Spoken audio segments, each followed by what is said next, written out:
Coming to the ring right now, ladies and gentlemen, out of Mound, Minnesota, at 218 pounds, he is the great Greg Gagne.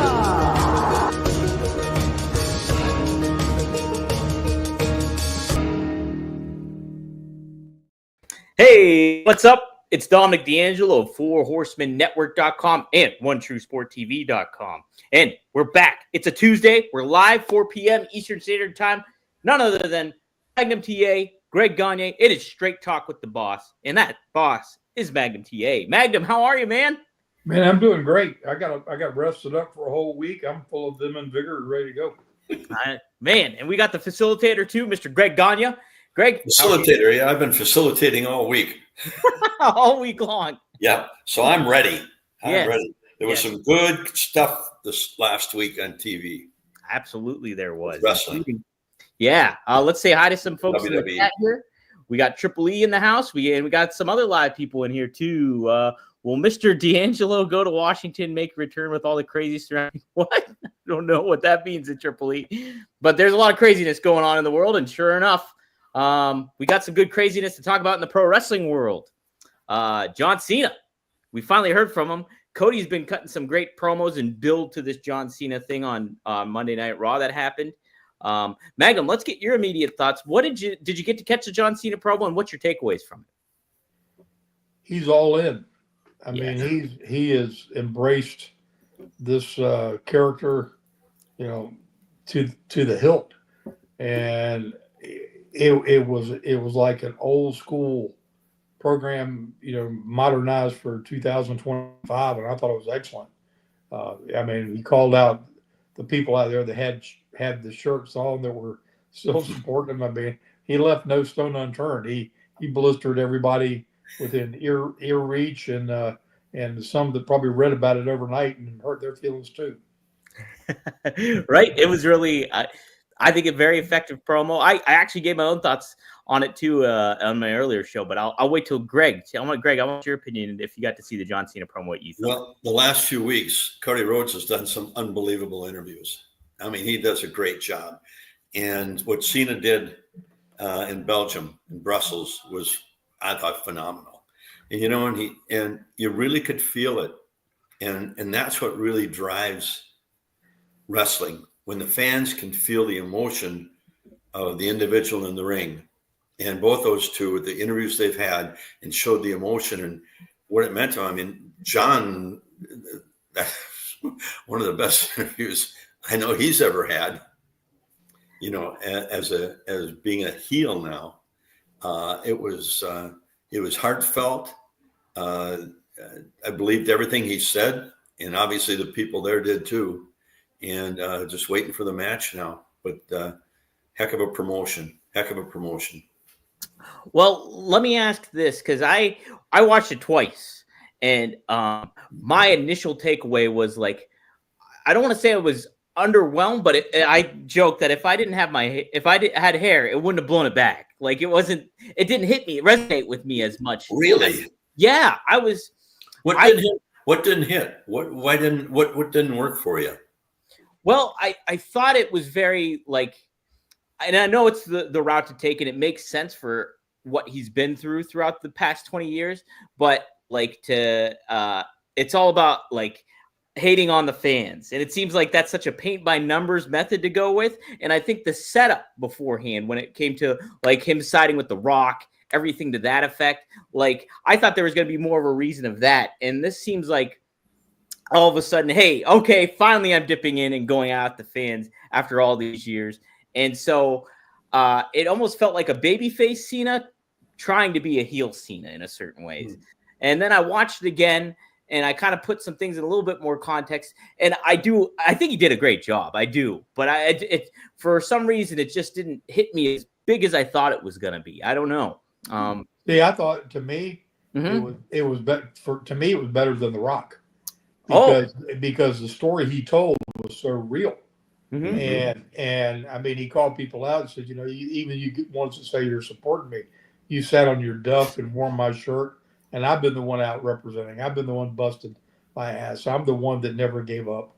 Even when you were booing me and making my life absolutely miserable, and I'm putting on the smiley face and going and doing the deal.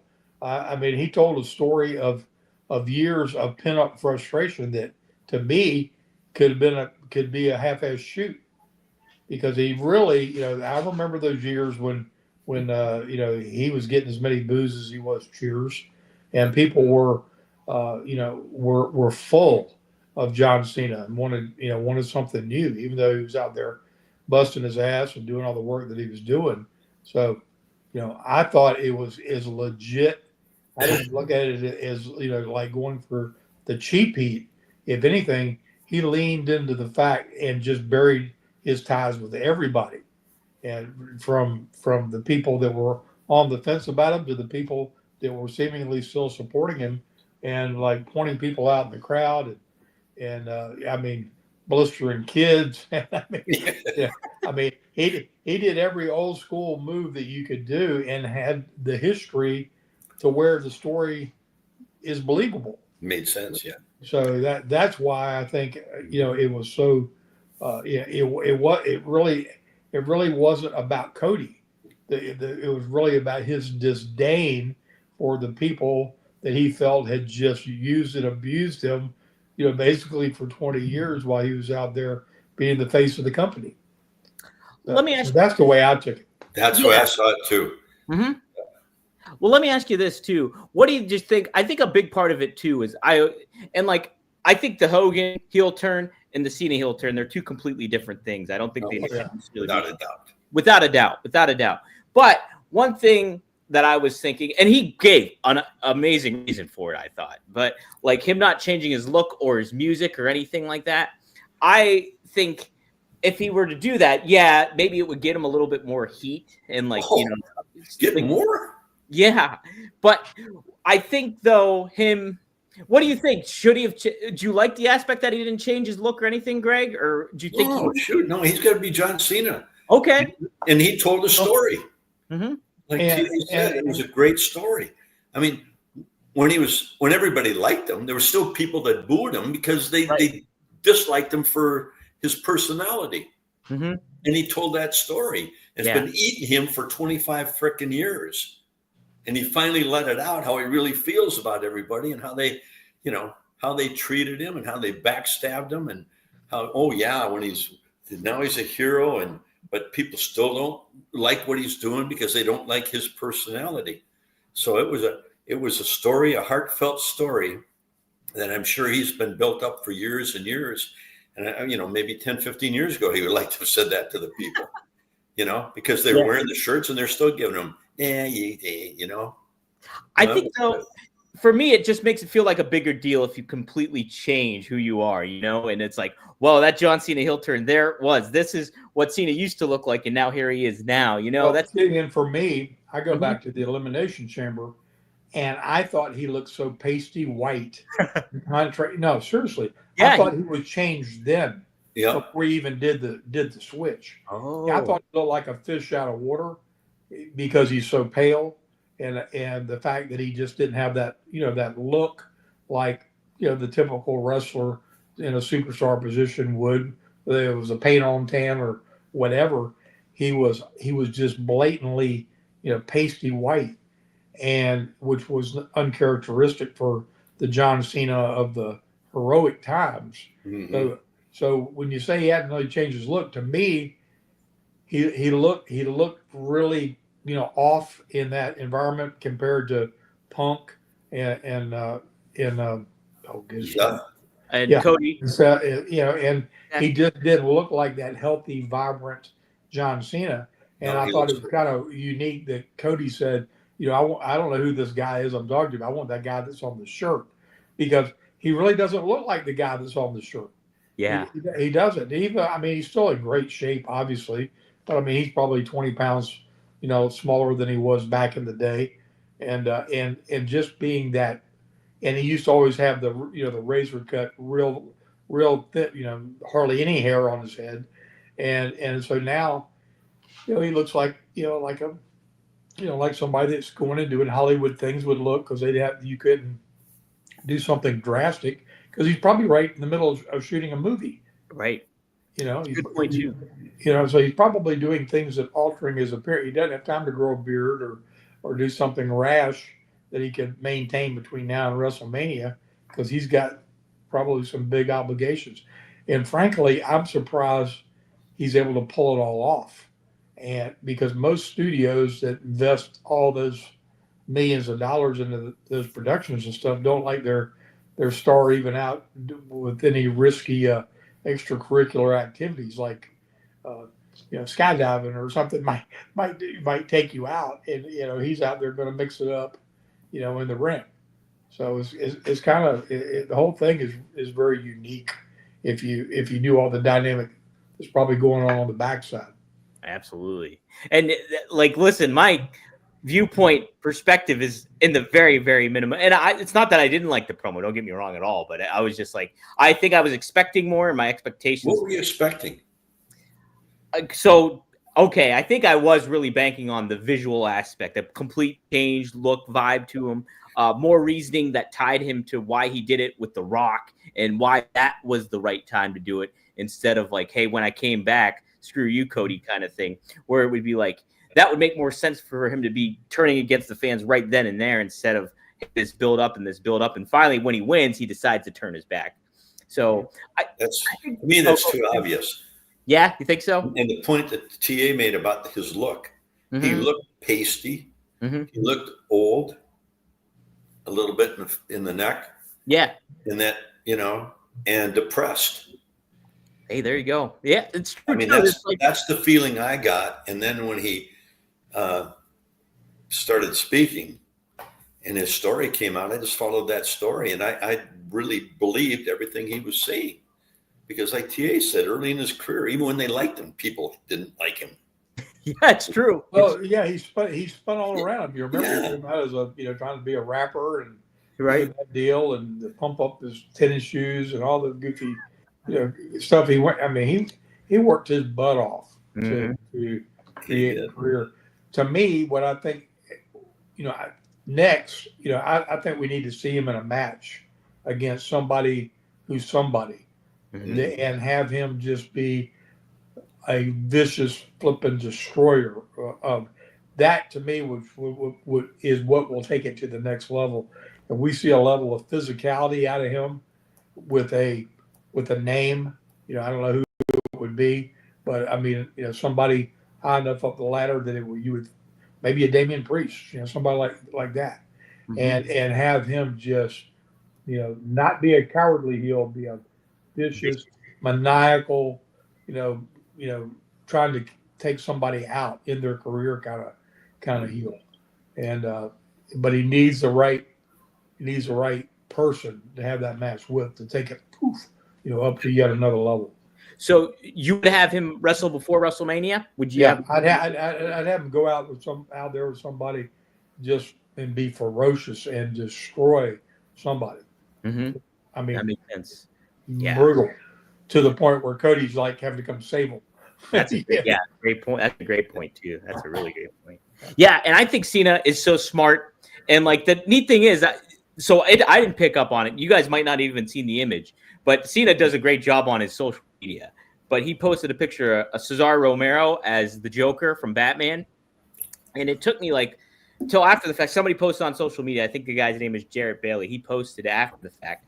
But he said, I think the reasoning that he put the picture of Cesar Romero there was because he was the Joker, and Cesar Romero didn't shave his mustache. Like, he kept himself who he was. And so I was like, holy crap, that is what Cena did, right? He didn't change for anybody, even that. So after that fact, too, I was like, man, I respect what he did with that. I thought that was great. It'll be fun to see what they do next with it, because they can obviously, and it's all going to depend on his availability.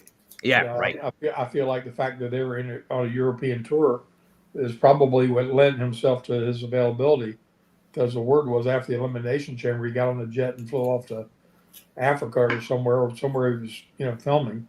Right. So, absolutely. It great storytelling.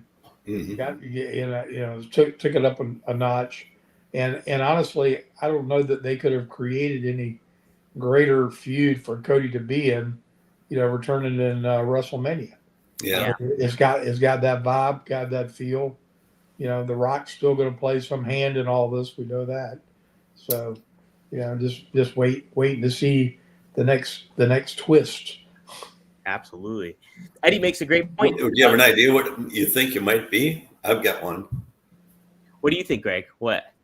I think in WrestleMania that The Rock is going to end up screwing Cody, Oh, for sure. causing him to lose the match to Cena. Mm-hmm.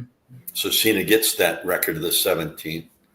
And then they could go into a tag match, maybe with Cody and Roman Reigns against Cena and The Rock, because Cena won't give Cody a title shot.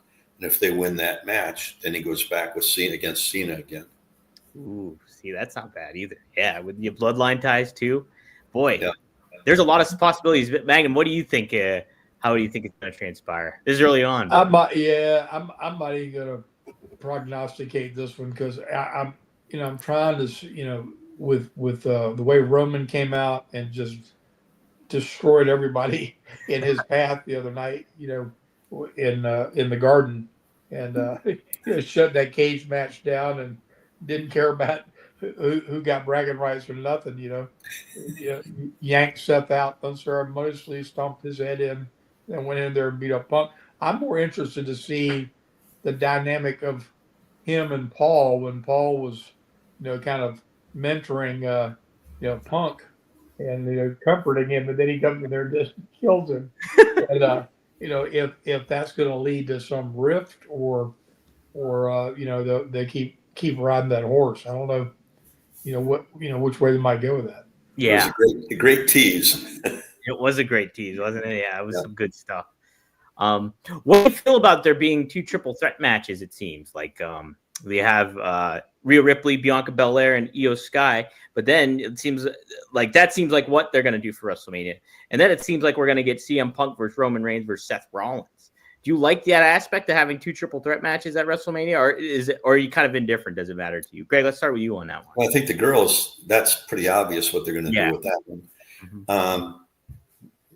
I don't see the triple threat match with Reigns and CM and Rollins. Is that where you're going with it? I think that's what they're doing with it. Yeah, I think that's what we're going to get. I don't know. I don't know if you'd want to do 2 men's and women's triple threat match in one night, but it's WrestleMania, and that they'll do a lot of different things. So they can do it on the 2 nights since it's 2 nights, so they could do it rated, but maybe, I don't know. I don't know. They got me on that one. Yeah, Mike, what do you think? Do you have any thoughts on that? Well, let's back up to the women's thing for a minute, because and I'm a huge fan of Rhea Ripley. Me too. I don't like the idea that anybody, from a storytelling perspective, can just bully their way into the deal. And she put her name on the contract. Well, that doesn't mean nothing. I mean, the contract is made up between the other 2 individuals. So I think the storyline there has got some flaws in it, because it really does. I mean, there's nobody would be able to hold anybody's feet to the fire on anybody could come up and say, "I'm going to write my name on this piece of paper," right? It would be the match. I mean, right? I would be more intrigued for them to spin more with this whole Naomi deal and find out, because they teased something like there was somebody else involved. Right. So, and of course people want to think, go right to the normal heel groups, but what if Rhea had something to do with that, or, now then it could get twisted around. Cool. So, I would rather see, if that were the case, I would rather see Rhea and and Jade. I'd rather see them.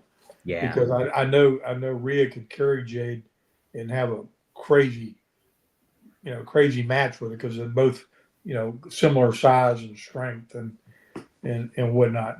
But I don't know that I'm not feeling enough drama with that. The drama's going on with Tiffany and Charlotte. They're the Yes. ones that have got your intrigue, and crazy pull apart, and Charlotte, calling her like kind of a cheap imitation of herself, because Charlotte was the first one to introduce the big moonsaults off the top of things and all that kind of stuff. So it'll that match is really getting some interest. I think for me, but they got to do something else with those three girls to make me get emotionally bought into that one. Right. I do like the contract signing was an interesting segment, I thought, but I think the aftermath, I don't know if you saw the backstage segment that they did where Bianca was back there and then Rhea came in and like slugged her. It looked like she legitimately slugged her back. Yeah, everything she does, I'm a huge fan of. It's I just am too. the reason for, she got every reason to be mad and physical and do all the things. They just should have, to me, come up with some other way to, they haven't said it yet, right? They haven't said it's a three-way match. They haven't said it yet, no. Yeah. And if Looks she like keeps that's the way raising they're holy going. hell and being such a disruptor, that they're not going to be able to have the match with just the two of them, because every time they try to cue them up, she's going to show up anyway. But they could put her in a cage hung above the ring. They could do all kind of stuff. Yeah. They See, could that would put be cool in the cage too. and have her break out and jump in the middle of the ring and still beat everybody up. I would be all for something like that. And Magnum, I'm with you too in the regards that if you could somehow Jade's causing chaos on SmackDown because she wants a piece of Naomi. Then you have Rhea causing chaos because she wants a piece of Bianca and Io.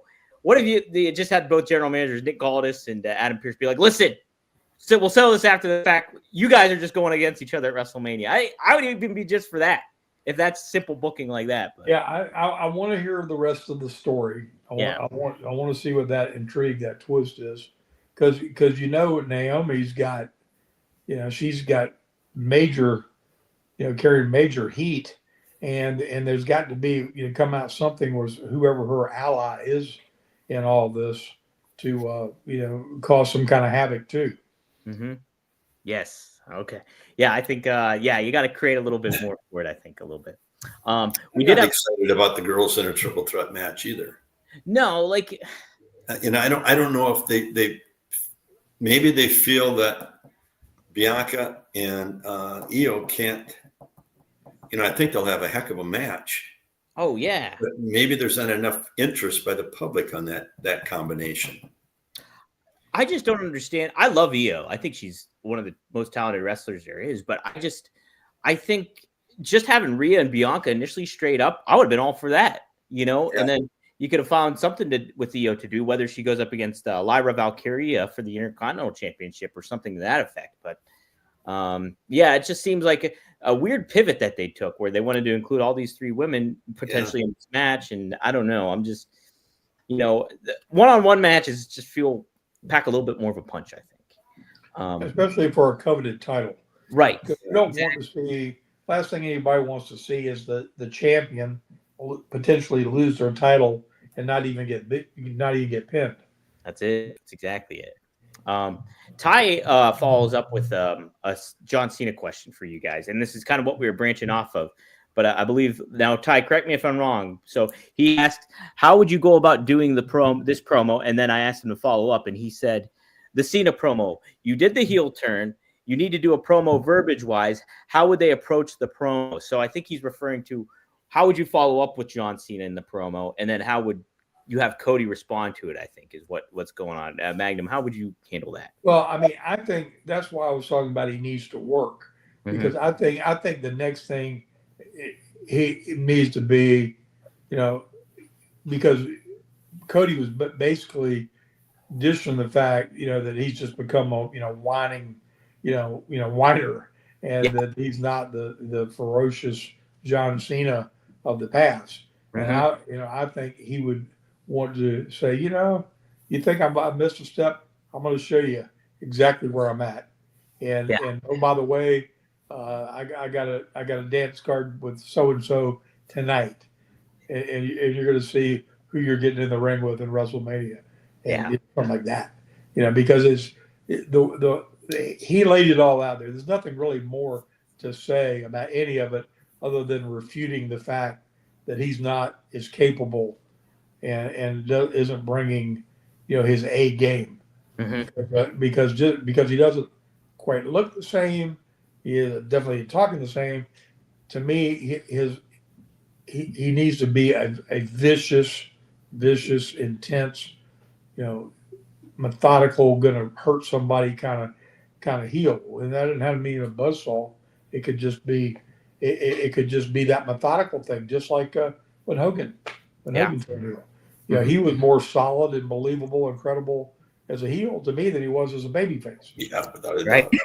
And you don't need the cutesy "you can't see me" stuff. You need the, putting them in that submission hold, like like Chris Benoit and him used to use, and putting somebody out and not letting them go till they pass out, or he had to be stretchered out because he wouldn't let them. They can't break the hold. Right. Something like that. Yeah, Greg, do you agree with that? Is there anything you want to add? Yeah, he needs the right person in there and really do a number on him. Just lay him out. 100%. Because you can't see any more than what he said in that interview. That one was the one that was so heartfelt, and it related to it. I mean, from being in the sport, and that's what Vern used to say: when you do an interview, do it from the heart. Let the people know how you really feel. Don't try to be somebody you're not. And that's exactly what John did. And that story told it. And now, like TA's got a good point there. He's got to really hammer somebody. He doesn't need to talk anymore. Right. Let Cody do the talking. John can have one for the last match, but a couple of weeks of him just kicking the crap out of somebody would be nice. The best thing. And then refuse to talk to the people and walk out. Or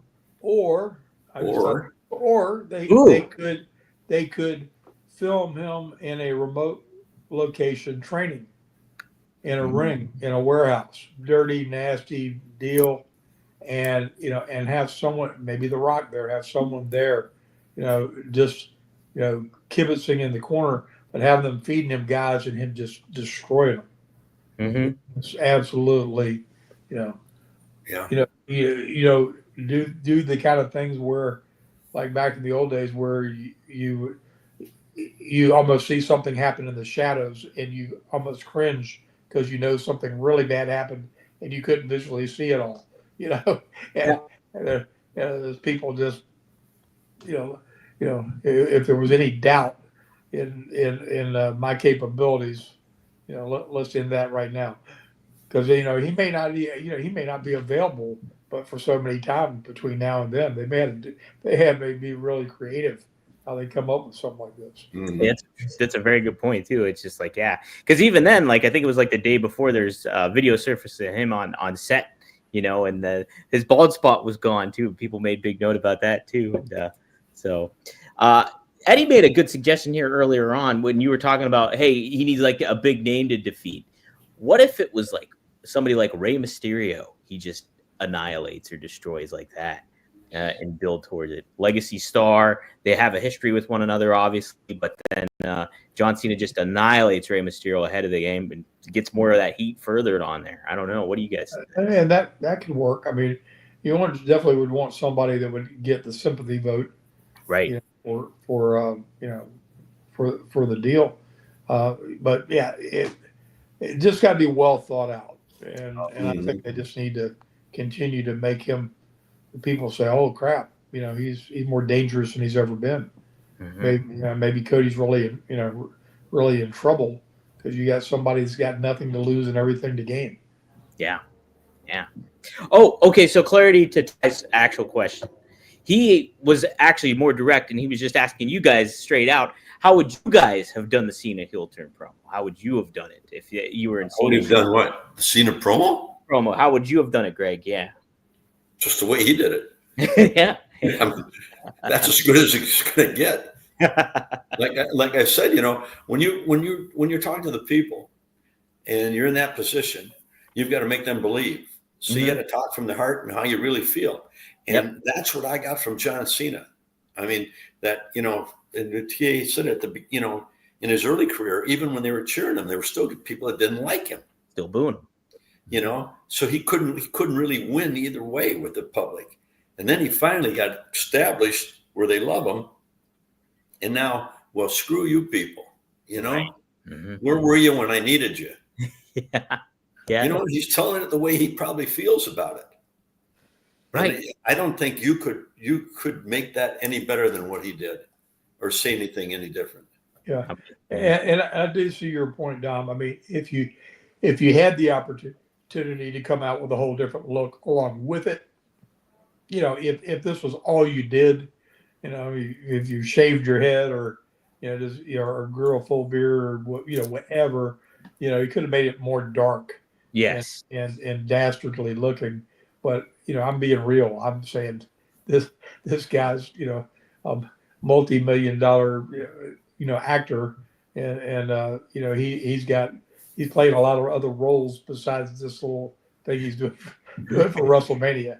right. But it's funny. Did you see the thing they had on social media about he's scheduled for this lifetime achievement award that week? Yeah, I didn't see it. What did it say?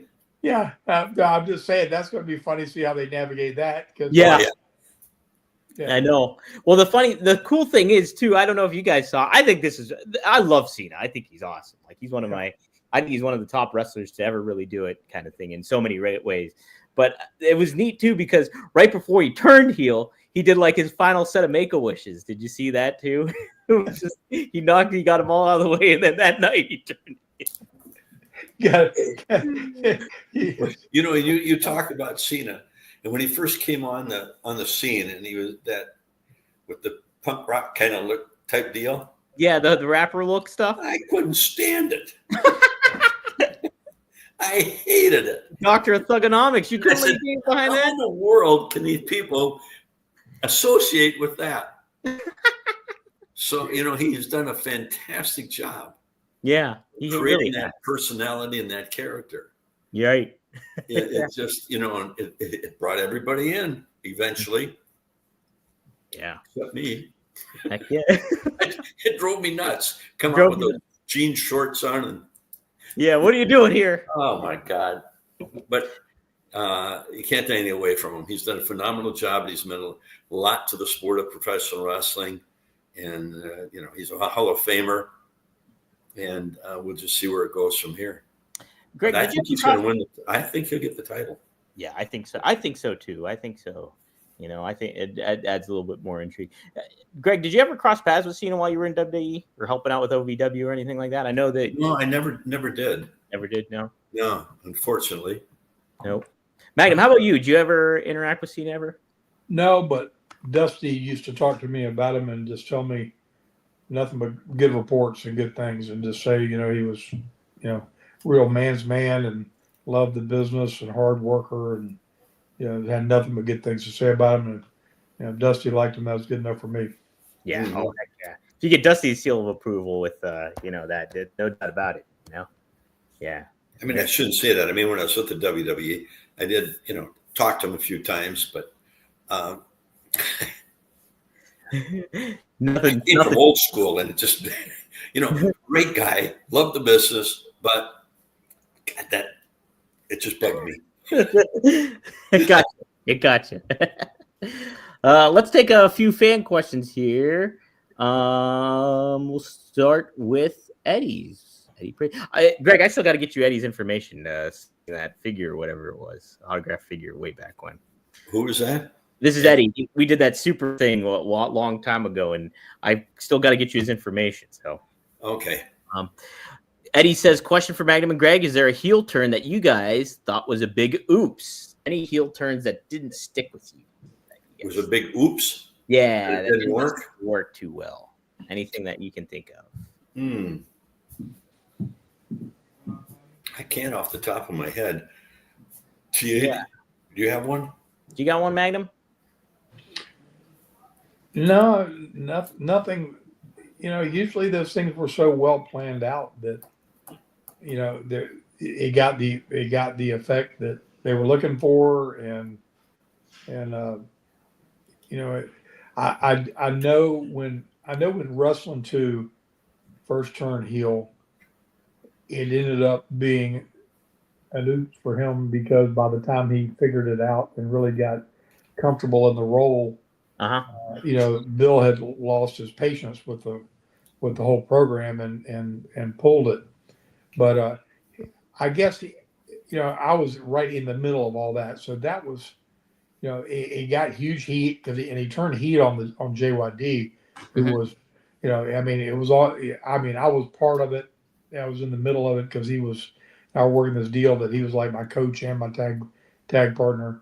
But he turns heel on the biggest baby face that ever been in Mid-South. I'd say, yeah. And in New Orleans, of all places, and screws him over. So, but it was a guy that had never, ever been anything but a baby face and a great baby face, pantomiming in a mask, doing all the things that he did so well. And he wasn't ready for it psychologically to what that really, it took him. It didn't take him it wasn't like it took him a week or so. It took him, probably a month or better, maybe a couple months to get comfortable in the lane. And then again, when he did, the timing was done as far as the big cheese was concerned. So that was probably, a little bit of a oops because I didn't need it to further my career. It should have furthered his and given him really another couple of years of productivity, and it kind of fell flat. Yeah. Boy. I just came up with one. You got one, Greg? Who is it? Mad Dog Vachon and the Crusher. Oh, not good heel turns. Yeah, Crusher had been out for a while, and Mad Dog had somehow racked Crusher up. Crusher was a heel at the time. Mm-hmm. They both were. And Mad Dog, he was one of the most vicious men you've ever been in the ring with. But Crusher came back and it was on TV, and it was against. He jumped in with Mad Dog and his brother, the Butcher. Got rid of Butcher somehow, and he hit Mad Dog with a chair and busted him open, hit an artery, and the blood was just squirting like this. And the announcer, Roger Kent, was going bananas. He thought, he was going to bleed to death. Yeah. The paramedics, and there was blood everywhere. But that then made Crusher confirmed babyface. Yeah. Later on down the line, the people made Mad Dog a babyface. So, Go figure. It doesn't figure, but it worked. Hit an artery, and that'll turn your baby face. They sold out everywhere. Their matches were very solid. Very solid, apparently. Yeah.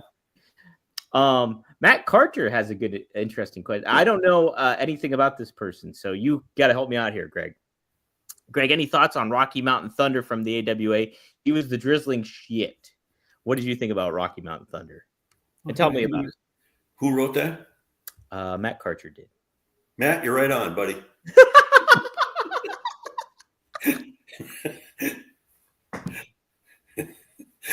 What else can I say? Who was Rocky Mountain Thunder? John Denver? He was some young kid, big guy that wanted to wrestle, but really never really caught on. Yeah. He didn't have much of a personality. Mm-hmm. He was one of those, I don't want to make it look too bad, but one of the wannabes, that wasn't trained properly and came in and it just got ate up. It just didn't work. It wasn't his bag. Click. Eddie Prather, maybe you can give perspective on it. Brad Armstrong as a heel in WCW as Buzzsaw was an oops. Oh, I think I remember that one. I don't even remember that. I don't even know either. Was that when he turned like a heel hippie or something? I think he was like a heel hippie, if I remember correctly. That might have been it. Let me see here. To Greg and Magnum. This is Stamps. Wrestling's unsung heroes. How did your real life bond shape wrestling's narrative And what unseen community efforts did you champion off screen to uplift the industry? So, how did you guys bring your babyface mentality to the outside world? How did we? Yeah, how did you, Greg? What did you do? Babyface. What was the babyface move you did outside of the wrestling ring? Be myself. That's it. Yeah. I mean, you can't try to be somebody you're not. People see right through it. Mm-hmm. And I like to have fun. Yeah. Fun-loving guy, and try to make people feel very comfortable because they are a little nervous or tight when they come up to meet you because of the stature they put you in, and you don't want to come across, arrogant or anything like that. And if you just be your own personality, yeah, and your own personality eventually comes out, who you really are and what you'd be, My dad used to tell me, never turn away a fan. Yeah. And he'd stay there hours and hours and sign autographs. Man, yeah, that's that's to me, I mean, that's what it was all about. Just be who you are. That's a big baby face move right there. Yep. No doubt about it. And deep down, I'm just an asshole. So you're just a dick. Otherwise. Deep down, I'm a heel, but Magnum, how about you? Anything you convey as a baby face outside of the ring that you used to do, community-wise or anything? When we started in the business, and you're working a territory, things were a certain way. But when we got into this jet setting, going all over the stinking world kind of deal, and different city, geographically all over the stinking countryside every day, time became a commodity that you didn't control. Right. Particularly when you were traveling or trying to get out of a facility with a lot of people, because you couldn't stay and sign every autograph. You couldn't do whatever. You'd miss your connection. You'd miss the other things going on. So I remember Dusty would say, tell me, he said, just find one, find one on the way out, like a little kid or something, and you got your one that you satisfy. You're going to satisfy one out of 1,000. Yeah. But they can't heal on you because you stopped. You were obviously blistering to make the next jet setting deal, but you got that one moment of connection, and then on the next thing. And it was a tough thing to navigate because it happened a lot. And usually you're busting it. You got security trying to get you to and from, get you out either to a car or a bus or to go wherever. And you had to figure out how to get through that and not get frustrated because again these people are the ones that support you. But it was just, it literally became impossible when the numbers grew so large. Right. And when you're going to arenas and there's 10,000 people there, well, you're not going to make 10,000 people's Kodak magic moment. That's not going to happen. So thinking back on it now, that was kind of the weird little nuance. And it was funny because Dusty was my traveling buddy all the time. Yeah. And he could be ornery. It depending on what mood he was in. I mean, we'd go through a drive-through to get something, and he'd be over there on the passenger side, and he'd be being like the cold-blooded sausage maker, man. He'd be like cutting some promo on somebody, and I'm having a really baby face now because I'm having to cover up, make a joke out of whatever it is that he just said. And I think he got great joy in that because he knew that it was always a challenge for me. He was challenging you. Figure out how to get us out of this thing. I played Henry Kissinger like 24/7 sometimes when we were doing that stuff. But it was, it was fun. And the fans, you wish you had more time to do those things. But again, the schedule as it got, I'm glad to, that like WWE does those big meet and greets and things where people can get to them, because outside of that, it's not It's not like they can wander through there with 40,000 people and, kiss babies and shake hands and, smile for that special moment and do everything else you got to do with their responsibilities. Yeah, that's what makes. They got a great deal now. I mean, they have those fan fests, and the WWE runs those. So, that's where the people can really get a chance. Like TA said, it was very tough. You come out of an arena, and you got to get either in the car and get home for the next one or get on the plane and get out. And you got everybody, you try to pick out a few and make as many happy as you possibly can. Yeah, absolutely. It's a tough thing. It's really tough. Yeah. I was there was a show that was put on too, Bruno Forever. I got to tell Magnum a little bit about it this weekend on Saturday. Sam Adonis and his family, Corey Graves' brother, they put on a show for Bruno, a tribute show, and they brought in Stan Hansen. So, and there was some of Bruno's family there, and they were talking about like how Bruno would take time with the fans and everything like that because they'd be that organic. But how tough is that got to be? Like it's tough. All those people, and you can't please everybody as much as you want to, and it's a delicate balance. I like that Dusty was challenged. People watching us, how many of them out there, can we please, yeah, we're saying they might not agree with us. Yeah. Which is fine. We all have opinions. That's it. But if you want the straight talk, then you go to TA. You go to TA. That's it. He's got to play the good guy when he's with Dusty. He's got to play the good guy. Here's another question from Matt. Greg, also for Greg, thoughts on Wayne Bloom and Mr. Magnificent, Kevin Kelly, a.k.a. Nails. Well, they were both great performers. Mm-hmm. Wayne was a great athlete, strong. I mean, he didn't look like it. That son of a gun was so strong. Yeah. He was unbelievable. Yeah. It's like he had steel and wires in his arms and legs. And he was really, really good and a good guy. Wow. Kevin was a bodybuilder, and he wasn't quite the athlete that Wayne Bloom was. And it's a little harder to perform in the ring when you're stiff. Yeah. And he was very stiff, hard to move around, and as a heel, not a real good bump taker.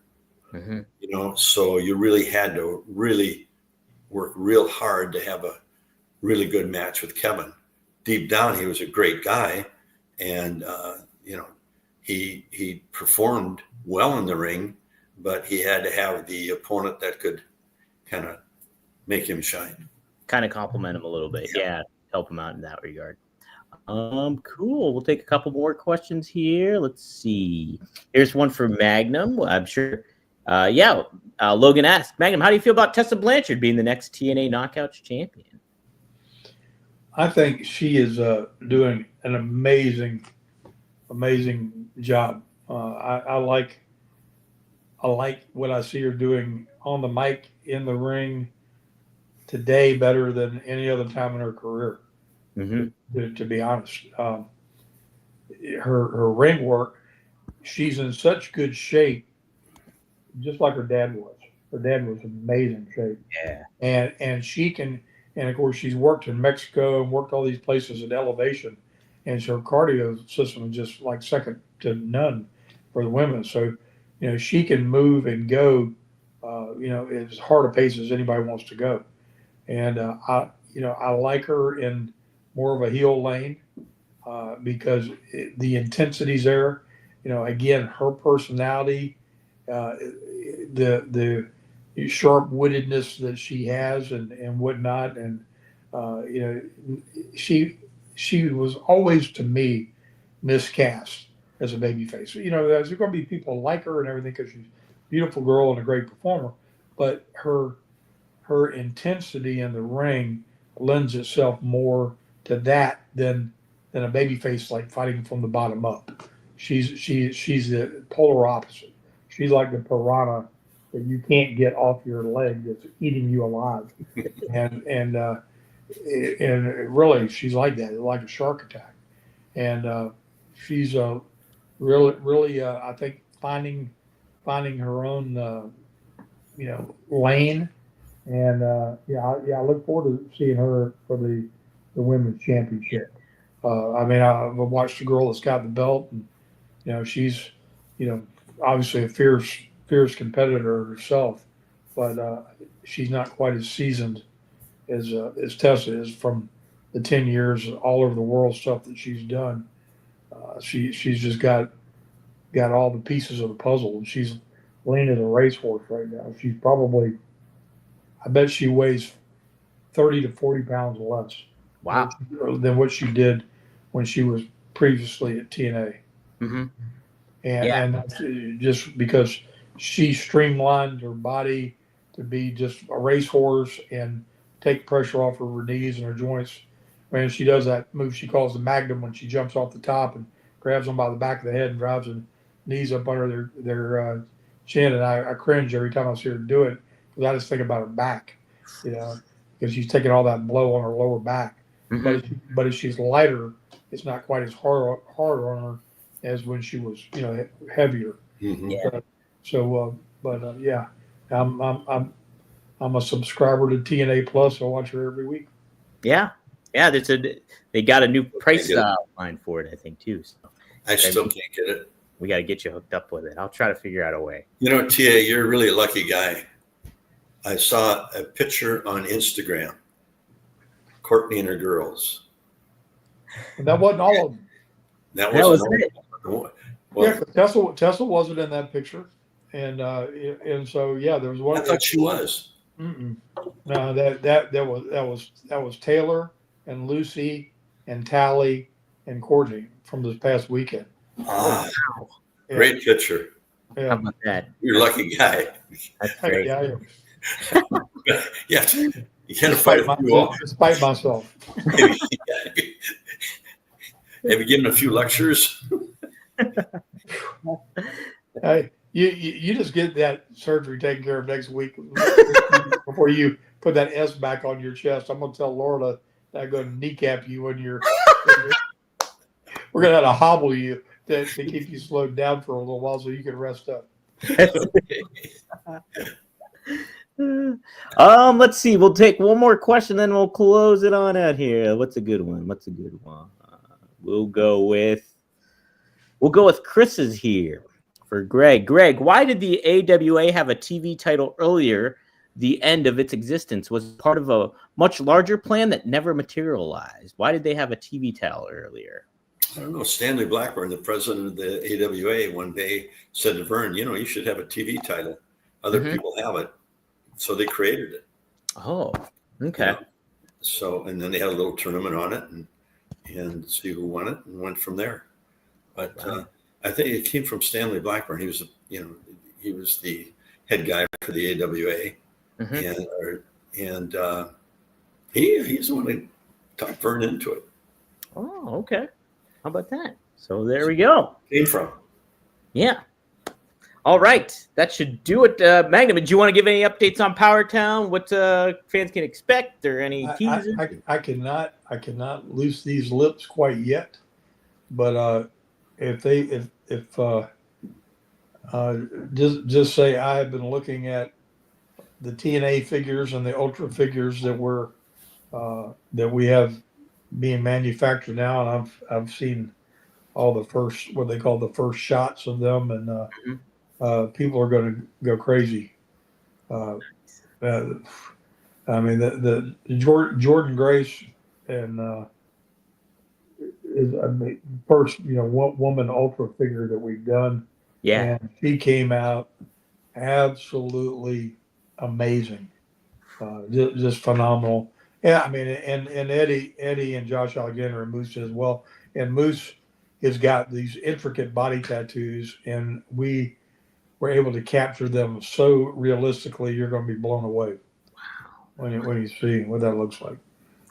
Man, that's awesome. I got an up close look at the Stan Hansen figure this weekend too, while I was at the Bruno thing, and yeah, amazing stuff.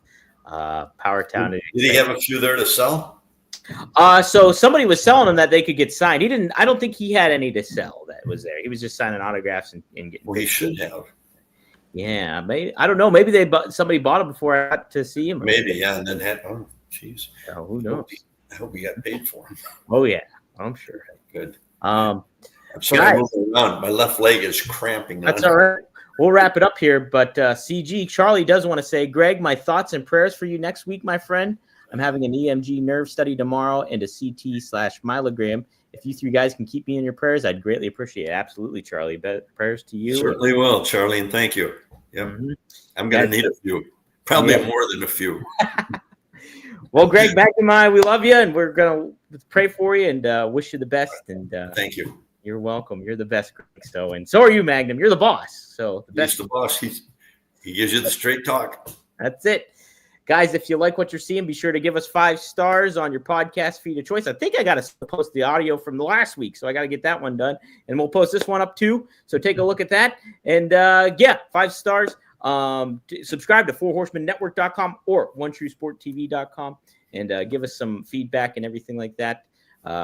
We really enjoy doing this stuff, and I enjoy doing it with these guys. So all the support we can have will be great. And it's good to be back with you guys. My leg is so locked up. Uh-oh. Cut it.